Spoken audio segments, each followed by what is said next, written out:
Close your eyes for just a moment and slowly lean forward. Even without seeing the room around you, your body instantly recognizes that you've moved. If you tilt your head or spin in a circle, accelerate in a car, ever ride in an elevator, your brain always seems to know what's happening. But how? You aren't watching yourself move, you aren't measuring your own speed, but hidden, deep inside each of your ears is one of evolution's most elegant sensing systems. It's called the vestibular system. Tiny fluid-filled canals and microscopic hair cells constantly measure rotation, acceleration, and gravity, sending a continuous stream of information to your brain so you can walk, run, climb stairs, or simply stand upright without falling. For robots, achieving that same awareness took centuries of scientific discovery and decades of engineering. Today, we'll explore how machines learn to sense their own motion. The robot that we've been building has come a long way. It can move using electric motors. It knows the position of every joint through encoders. It can feel how hard it's gripping with force sensors. It can recognize objects using cameras. It can measure distance with LiDAR.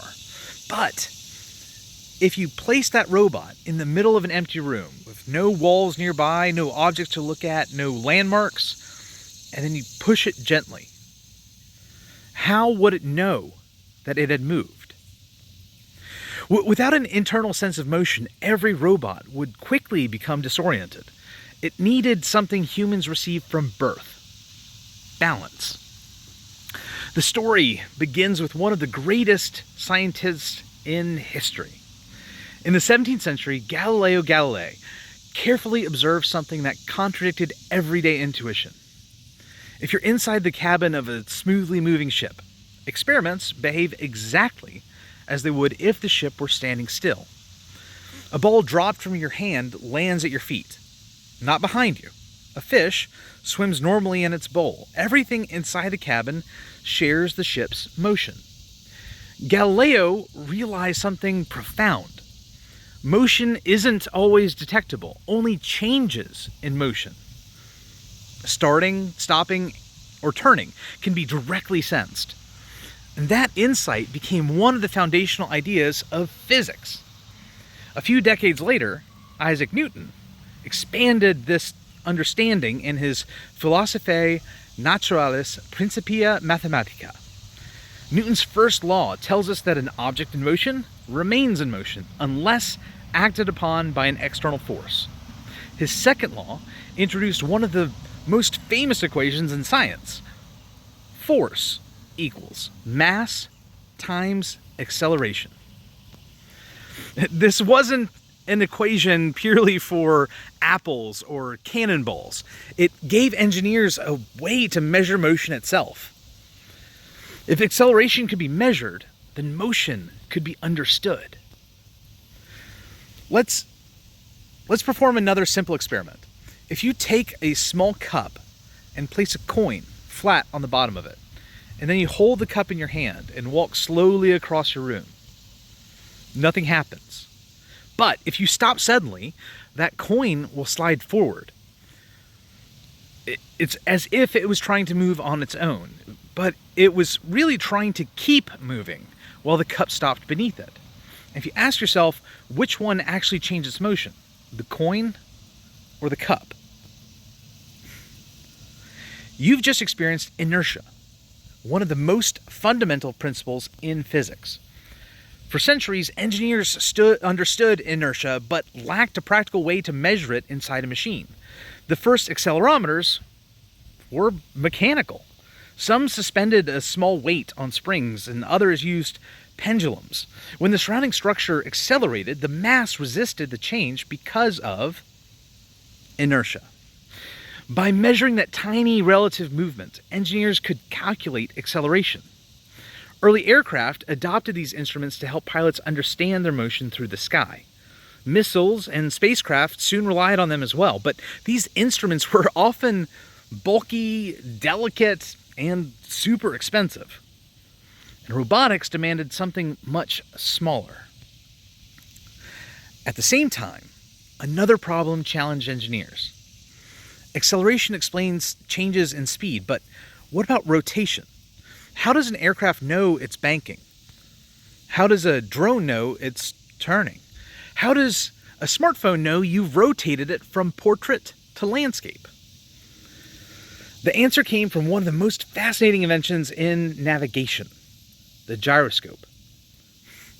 In 1852, French physicist Léon Foucault, while demonstrating the Earth's rotation with his famous pendulum, coined the term gyroscope, or gyroscope, for an instrument that maintained its orientation as it spun. Later, inventors transformed that principle into precision mechanical gyroscopes used aboard ships, aircraft, submarines, and spacecraft. Their rapidly spinning wheels resisted changes in orientation, which provided a stable reference, even when everything around them was moving. And for much of the 20th century, gyroscopes were masterpieces of precision engineering. They were also large, complex, and expensive. But everything changed with the arrival of microelectronics. Beginning in the 1970s and accelerating through the 1980s and 1990s, engineers learned to manufacture tiny mechanical structures directly onto silicon chips, using the same fabrication techniques developed for integrated circuits. These devices became known as microelectric mechanical systems, or MEMS. Now, if you think about a microscopic spring, a microscopic proof mass, a microscopic beams thinner than a human hair, when the chip accelerates, inertia causes the tiny mass to lag ever so slightly. And that microscopic movement changes electrical properties inside the sensor. Electronics then can measure the change, and software can calculate the acceleration. An entire lab now fit on a chip only a few millimeters wide. MEMS gyroscopes work differently. Instead of relying on a heavy spinning wheel, many contain microscopic structures vibrating thousands of times every second. When the sensor rotates, a phenomenon known as the Coriolis effect causes those vibrations to shift ever so slightly. The sensor measures that shift and calculates the rate of rotation. It doesn't require a large spinning wheel or bearings or really anything else. It's just tiny vibrating structures etched into silicon. Today, almost every smartphone contains multiple MEMS accelerometers and gyroscopes, and so do drones and game controllers and fitness watches and cars and industrial robots and satellites and spacecraft and everything, man. Like autonomous vehicles. They're among the most successful examples of miniaturized engineering ever created. And most people carry several of them every day. You probably didn't even know you had it on you.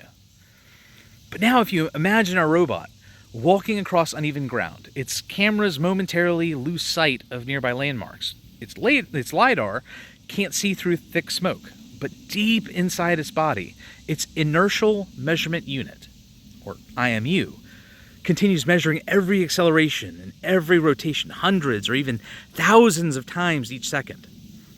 If it begins to lean too far forward, the controller knows immediately. And motors adjust and feet reposition. Balance is restored.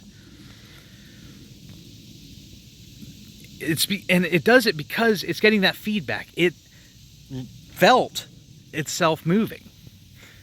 And now if you can notice what we've built together, a robot can move. It knows where its joints are. It can feel. It can see. It can measure distance. It can sense its own motion. Each new capability brings it closer to functioning in the real world. But there's still another challenge. If you take that robot and you put it in a city that it's never visited before, it can see the buildings and it can measure distances and feel the movement and maintain balance, but it needs to still answer, where am I? Because knowing you're moving isn't the same as knowing where you are. To answer that question, robots have to combine every sense that we've built so far into something even more powerful, a map, and the ability to locate themselves within it. And that's where our story continues next time. For now, I'm Nomadic IT, and as always, I hope this helps.